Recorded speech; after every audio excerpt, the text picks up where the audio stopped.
Hello and welcome. It's Rob here. Today we're talking about how to develop a personal brand. So I'm going to cover what a personal brand is, because a lot of people will make assumptions over what it is, which are fair, but don't really help with building a personal brand. We're going to cover why you might want to build a personal brand and how you can use it to further your own career and success and leverage all of those good things. And then we're also going to talk about how you may want to build a personal brand and all the different modalities which are available to you. So without further ado, let's jump in with what a personal brand is. So a personal brand. What is a personal brand? When we think of branding in terms of companies, if you think about Coca-Cola, I know that you're thinking about fancy writing, which is in white on a red background. So we very much think of logo and color. And although these things are good to have potentially within your personal brand, much like how I always wear white t-shirts, they are not what your personal brand is. Your personal brand is more like your reputation. It's what people think of when your name is said. So it's what you build to be you, to be associated with you. If I say Tony Robbins to you, unless you've been living under a rock for the last 30 years, you're going to think of very tall man, very loud, gruff voice, giving inspirational personal development seminars and possibly going, or whatever it is that he does in his talks. I've forgotten how it actually goes. That was an awful impression, I know. But it's nothing to do with his logo. It's nothing to do with the colors he wears. You might associate that hat with an Irish clover on it now, but that hasn't been part of his brand for his whole career. That's been in the past few years. Anyway, your personal brand is what people will associate with you. It's what they know you for. So if you're a coach and you want to help people with dating, but all you post about online is your family, your dog, and video games, you are failing to build the personal brand that will lead to a successful career. Hope you're seeing where this is going. So if you want to be known for something, nobody's going to know you for it until you shout about it, basically, until everyone has heard from you a million times that that is what you do, which we're going to come to this in the third section of this. But what you do needs to stay consistent for at least a fair amount of time, several years, because if you're anything like me with ADHD, you may flip-flop from things that interest you every couple of weeks, every couple of months, and have finding consistency, enough consistency to build a strong and reputable personal brand, then becomes very difficult. Something I'm working on though, okay? So I'm not a total hypocrite, hopefully. So in a nutshell, that is what a personal brand is. It's what you're known for. So that takes us on to the next section of why would you want to build a personal brand? So why build a personal brand? This is probably best explained by giving you some examples. So if we go for super famous, let's say The Rock, Dwayne Johnson. He was a wrestler in WWF before they had to change their name because of that pesky charity, now WWE. And then he left that to become an actor. And when he left and said that he was going to be the biggest actor in Hollywood, everyone laughed. Yet he's a really likable guy. He has built his career in acting to actually be one of the best paid actors in Hollywood. But then out of nowhere, he's created a tequila brand that is now worth $2 billion. I think it was the last valuation that I saw. How has he managed that? It's because people know him for him, as opposed to him being an actor and then nobody knowing who he was, and then trying to start a tequila brand and that failing because nobody knew who it was. He has built his name to have leverage. And this is where what I was talking about in terms of consistency. He has been an actor for a long enough time that everyone knows that's what he mainly does. But they also know him well enough that they trust him. So when he goes, hey, I'm now selling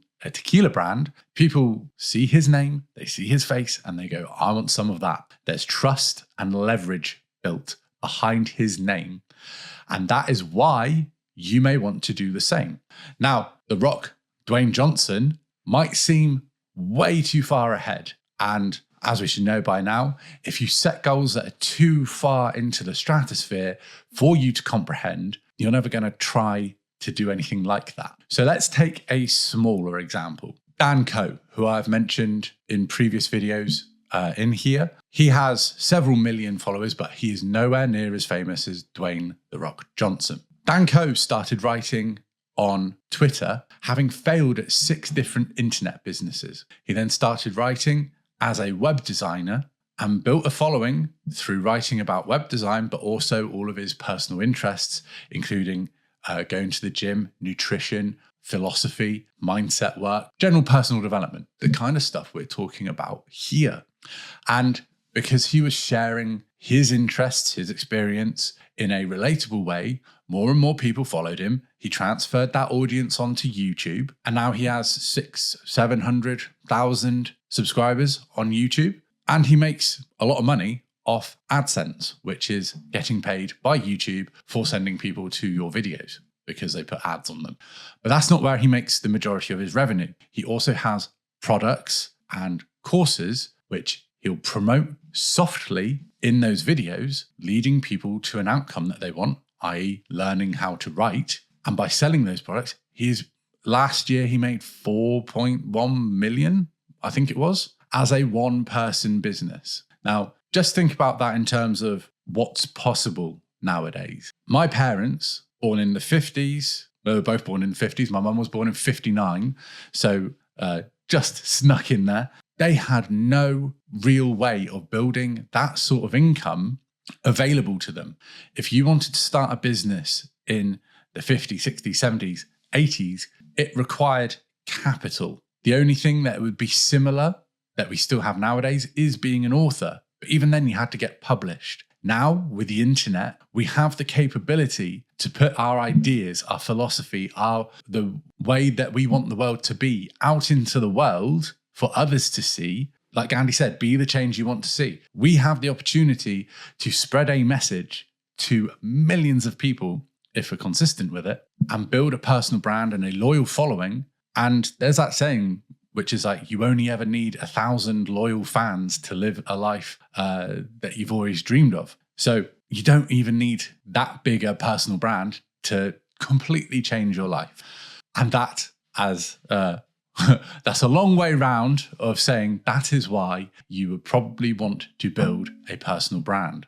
Now, what we didn't mention is when. So we've done what, why, and we're going to do how, but also want to quickly touch on when. The best time to start building a personal brand was yesterday. The second best time is now. If we think about what happened in 2008, if you're old enough to remember that, if we go back pre-2008, I vividly remember everything being polished and things being done by companies, and everyone just hid behind big names. And then the 2008 crash happened, and what we're in now from 2008 up to present day is called the post-trust era. So back in those days when everyone was hiding behind these big companies, the governments, etc., nobody was taking responsibility. And for a while it was fine, but then everything went tits up, and now people don't trust as easily. Now, what is easier to trust? A corporation that we know to potentially be very corrupt, or a personal brand, a person where you can see what they're like, you can feel their energy, you can make a judgment on whether they're trustworthy off the back of a single video? I would argue the latter.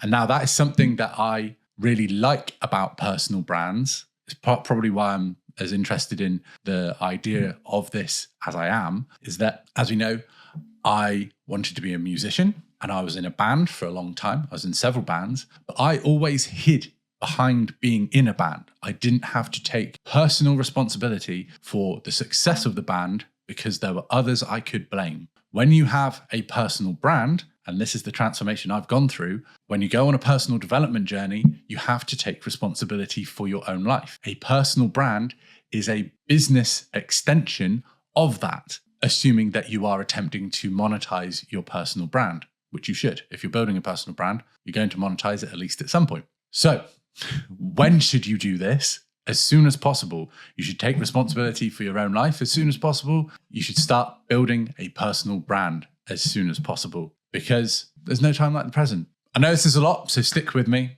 but that is when you should start a personal brand. It is as soon as possible.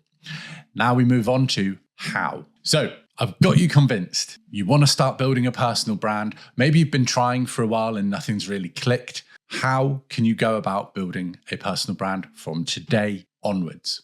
Number one, before we even talk about any sort of platform, before we talk about the tactics or the strategies, we need to talk about the principles. And as I touched on before, you have to be consistent with what you're doing for a long amount of time enough that people get to know you for it. This is something I have somewhat failed at thus far. So if you're going to start a personal brand, if you're going to pivot at the start, then that's fine. I mean, I've done it, but don't expect to continue seeing results and seeing growth if you change your direction. So the first thing is to get clear on what your personal brand is for. What's the purpose? Why are you doing this? Who do you want to help? And often the advice is that if you're building a personal brand, it takes away the need for a customer avatar. Because obviously with these big brands, they're like, oh, we're going to market our product towards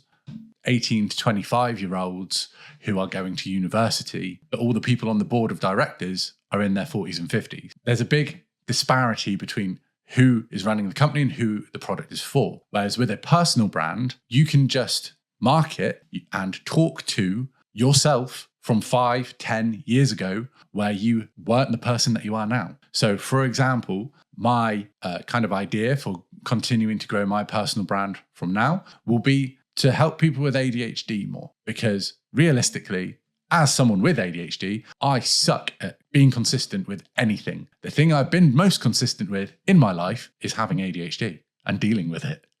So if I can help anyone with ADHD feel more empowered, feel like they don't need to be anyone other than themselves, I feel like that's a worthy endeavor. So my intention is to start making more videos on probably YouTube about that.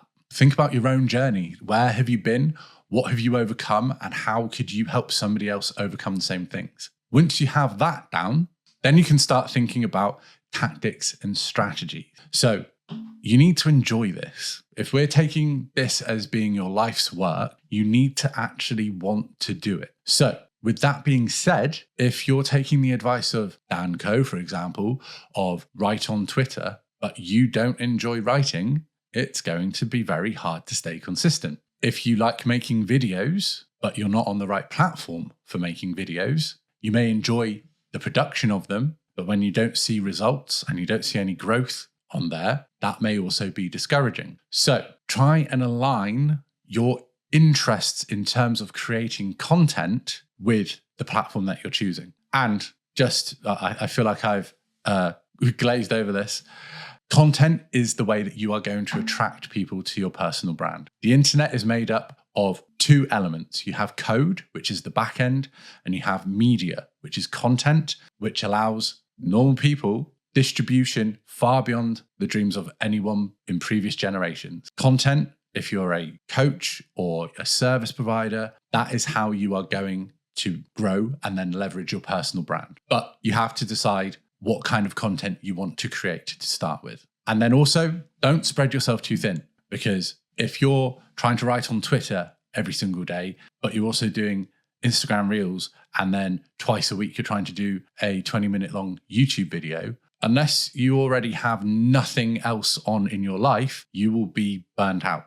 In fact, I would argue that if you try to go in hot doing all of those things all at once, even if you had nothing else going on, you would still be burnt out. Stick with one modality, 2 at most, if you have thought of a way of making it sustainable. Do not try and do too much all at once. Yes, sometime down the line, it'd be good if you're on all platforms and being omnipresent. But for now, getting started, don't worry about that. Stay focused, be humble, pick a platform that you enjoy, that you understand how it works, and do research. Like if you're trying to do YouTube style videos on TikTok, It's not going to work. The audience is different. They have been primed for different styles of content. Even just within YouTube, the same thing has happened within shorts and actual videos. People who watch shorts are not the same people who watch longer videos, generally. There's going to be some overlap. What I'm trying to say here is that you gain the audience that you prime for, basically. So if you want an audience who want to spend a lot of time with you, you need to be putting out videos which allow them to do that. You can't go, oh, why does nobody watch more than 15 seconds of any of my YouTube videos? Well, maybe it's because all you ever did before that was reels on Instagram that were 15 seconds long. Anyway, take a deep breath. Going to wrap this up now. I hope that this has helped. I've kind of rattled it off. Trying to stick to a plan right now wasn't going to work. I'm a bit ill, as you may be able to tell, a bit bunged up. So I've tried to just let this flow. And I hope that you've been able to take some value from it. If you have any questions, any sort of queries, any help that I can provide, let me know what you need, what I can do for you in the comments. And yeah, go and build a personal brand. Go and leverage what you have already within you.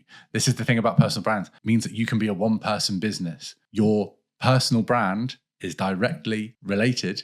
There's a direct connection to your personal development. There's no other business in the world that allows for such holistic growth in both spirit and money. Money being a spiritual thing is a conversation for another day. But on that note, I will leave you with this training. I hope you've enjoyed. Any questions, queries, anything I can help with, put it down below, and I will see you next time.